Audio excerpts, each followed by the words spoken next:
Maglalagay ako ng cooking oil. Igigisa ko na itong bawang. Kung hindi ka pa nakapag-subscribe sa aking channel, please subscribe at i-click mo na rin ang notification bell para lagi kang updated sa aking latest recipes. At ang sibuyas.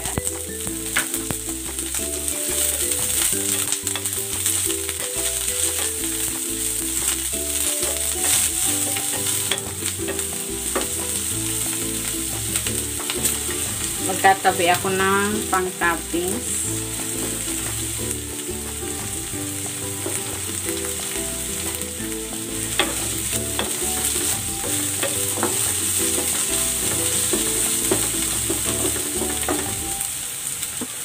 Ilalagay ko na itong toyo, kalamansi, oyster sauce,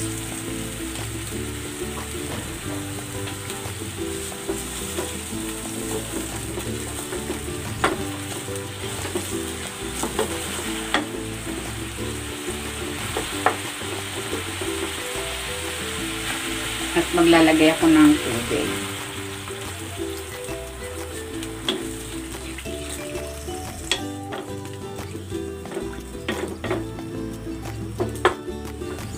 Ilalagay ako ng paminta.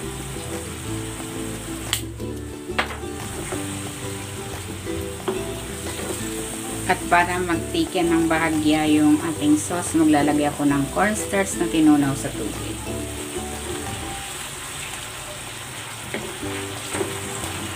Pwede kayong maglagay dito ng mga pampalasa of your choice. Mga seasoning granules, broth cubes, ayan.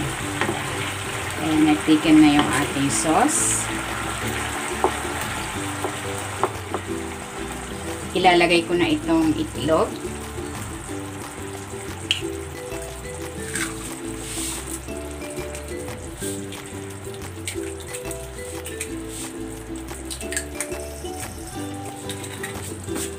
Takpan natin.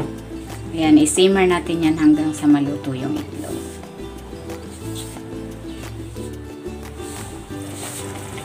Ayan.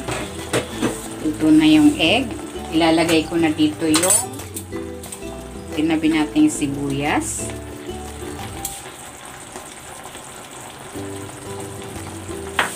At maglalagay ako ng spring onion.